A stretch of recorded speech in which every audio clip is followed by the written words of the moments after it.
किसान साथियों नमस्कार। Mango science and research YouTube channel में आपका स्वागत है।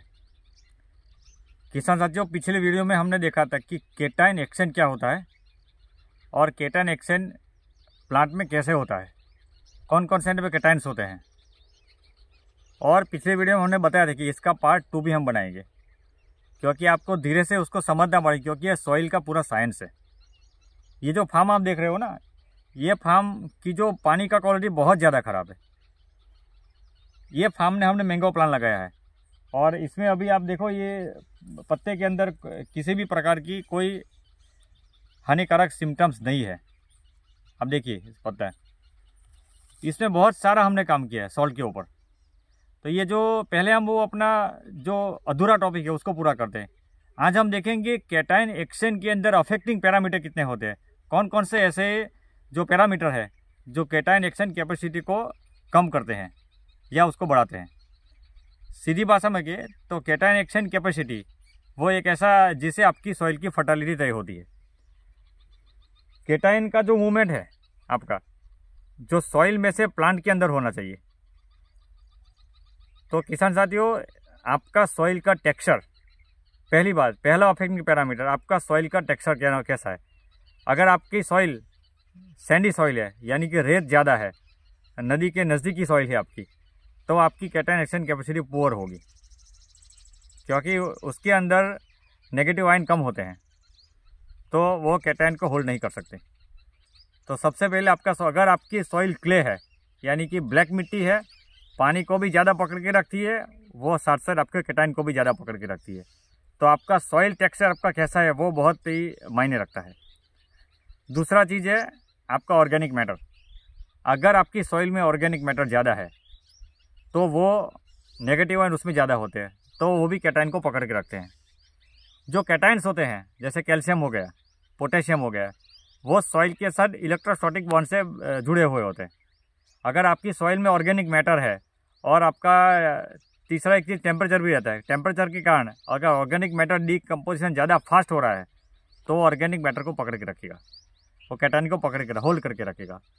तो एक तो ये होती है आपका सॉइल का टेक्सचर हो गया, ऑर्गेनिक मैटर हो गया, टेम्परेचर का भी बहुत ज़्यादा रोल है, मॉइस्चर का भी रोल है। जितना ज़्यादा मॉइस्चर अगर आपकी सॉइल पकड़ के रखेगी तो उतना ही आपका केटाइन दूर लीच आउट नहीं होगा, जाएगा नहीं। जहाँ रेनफॉल ज़्यादा होता है, जहाँ पानी ज़्यादा गिरता है, वहाँ हाइड्रोजन की कंसंट्रेशन ज़्यादा बढ़ जाती है और उसकी वजह से आपका कैल्शियम मूव हो जाता है। तो ये जो हाइड्रोजन की कंसंट्रेशन अगर ज़्यादा बढ़ गई तो वो सॉइल आपकी एसिडिक कहलाती है। तो एसिडिक सॉइल के अंदर केटाइन एक्शन कैपेसिटी पुअर होती है। जितने भी ज़्यादा अल्कलाइन सॉइल है वो हाइड्रोक्सिल आयन से बधी होती है, तो उसके लिए उसकी केटाइन एक्शन कैपेसिटी अच्छी होती है। मैं अपनी भरूच की बात करूँ तो जितने हमारे भरूच में ब्लैक सॉइल ज़्यादा है, तो ब्लैक सॉइल जो अपना वागरा तालुका है, हमारा भरूच तालुका है, बहुत सारी जगह है। और ऐसी सॉइल बहुत गुजरात सैलेंट सॉइल के लिए जाना जाता है, जैसे यूपी अल्कलाइन के लिए जाना जाता है, केरला एसिडिक सॉइल के लिए जाना जाता है। ऐसा ही भरूच में अंदर भी अल्कलाइन सॉइल ज़्यादा है। अल्कलाइन सॉइल के अंदर हाइड्रोक्सिल आयन की वजह से उसकी केटाइन एक्शन कैपेसिटी अच्छी होती है, यानी कि वो पानी को भी पकड़ के रखती है, साथ में न्यूट्रल को भी पकड़ के रखती है। अब आपको उसमें पोरोसिटी को इम्प्रूव करना है, थोड़ा बहुत उसमें इम्प्रूव करना, तो ऑर्गेनिक मैटर आपको उनमें भी डालना पड़ेगा आपको।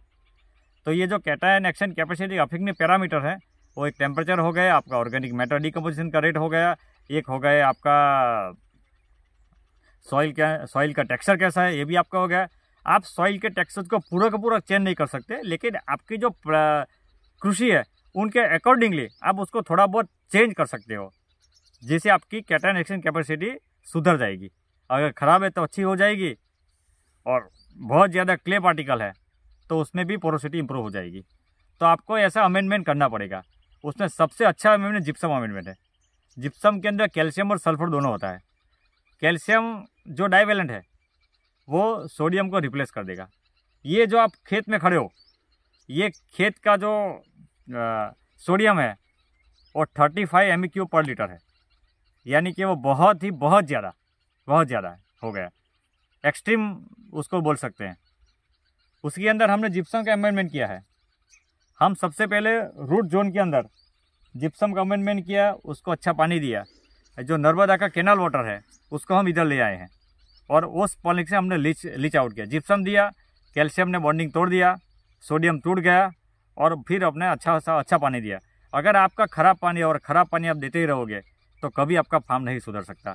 आपको पानी की क्वालिटी को भी चेंज करना पड़ेगा। इसमें हमने जिप्सम अमेंडमेंट किया है, कैनल का पानी लाए हैं हम लोग। ये जो मानसून होता है वो अक्टूबर तक हम बारिश का पानी देते हैं इसमें, नवंबर से फिर कैनल का वाटर यूज़ करते हैं। और जो अप्रैल और मई महीने का आता है तो हमने अपनी प्लांट की कैलकुलेशन करके 25 लाख लीटर की हमने तालाब बनाया है। इधर से आपको नहीं दिखाई देगा लेकिन वहाँ पे हमारा तालाब भी है। तो हमने पानी किसी भी तरह से हमारा ख़राब नहीं होना चाहिए। और हमारा जो बोरवेल है, बोरवेल ने हमको रिचार्ज के लिए भी हमने डिज़ाइन रेडी किया है कि हमारा पानी रिचार्ज भी हो रहा है बोरवेल के अंदर। जब तक हमारा पानी नहीं सुधरेगा तब तक ये बोरवेल का पानी हम इस फार्म में नहीं देंगे, बिल्कुल नहीं देंगे। हमने दूसरा ऑप्शन तैयार किया है। तो ये ऐसे चैलेंजिंग फार्म होते हैं। सबसे ज़्यादा चैलेंजिंग फार्म हमारा ये है। फिर भी आप देखो इसका ग्रोथ देखो, परफेक्ट हो गया है। इसमें इसका कैनोपी बढ़ गई, उसमें कोई भी सोडियम का सिम्टम्स नहीं है।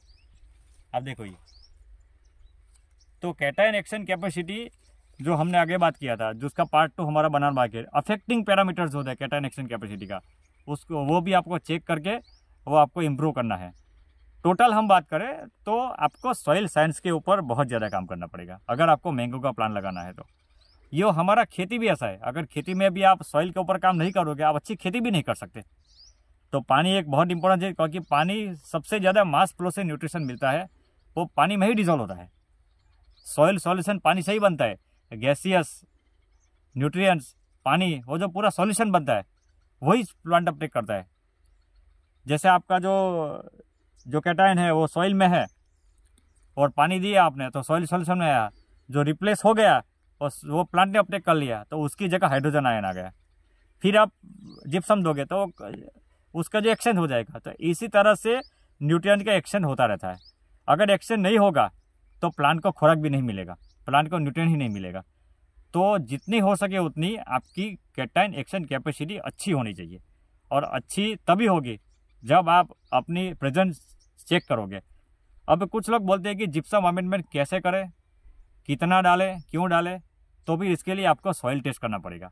आपकी सॉइल का प्रेजेंट लेवल क्या है उसको चेक करना पड़ेगा कि हमारा कितना मिली इक्विवेलेंट पर लीटर पर ग्राम जिप्सम की ज़रूरत पड़ेगा हमको। आपको लैब के अंदर जिप्सम का जो अमेंडमेंट है वो कैलकुलेट करवाना पड़ेगा।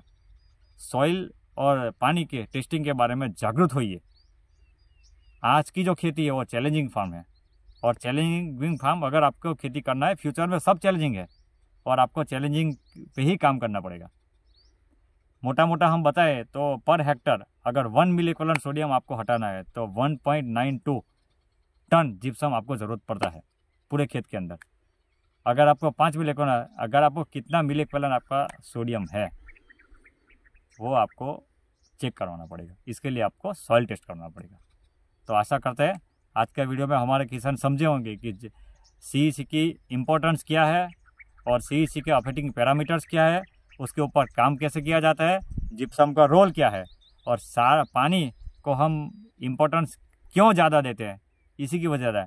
अगर आपकी अच्छी भी अच्छी सॉइल है, अगर आपका बुरा पानी है, ख़राब पानी है, तो आपकी अच्छी से अच्छी सॉइल भी आपकी ख़राब हो जाएगी, क्योंकि पानी के अंदर वो सॉल्ट आ रहा है जो सॉइल के अंदर एक्यूमुलेट हो रहा है। हमने ऑस्मोटिक प्रेशर का एक वीडियो बनाया, आप उसको देख सकते हो कि भाई सॉल्टी पानी आप दोगे तो सॉल्ट तो प्लांट अपटेक करेगा नहीं, लेकिन ऑस्मोटिक प्रेशर आपका सॉइल का बढ़ जाएगा, तो पानी की डायरेक्शन आपकी चेंज हो जाएगी। वो पत्ते में से नीचे की तरफ ट्रैवल करेगा, जबकि उसको होना चाहिए नीचे से ऊपर तक। तो ये समझे, आप साइंटिफिक मैनेजमेंट मैंगो का कीजिए और आगे बढ़िए। हम जितने भी हमारे मैनेजमेंट फार्म है उसी फार्म में हम ये प्रैक्टिस करवाते हैं। अगर कोई हमारी प्रैक्टिस के साथ मैच नहीं हो रहा है तो हम उसका फार्म नहीं करते हैं, क्योंकि हमें साइंटिफिक मेथड से ही आगे जाना है। फार्मर को भी साइंटिफिक मेथड सिखाना है, फार्मर उसी मोड में आगे जाना चाहिए। धवल सिंह चौहान, भरूच।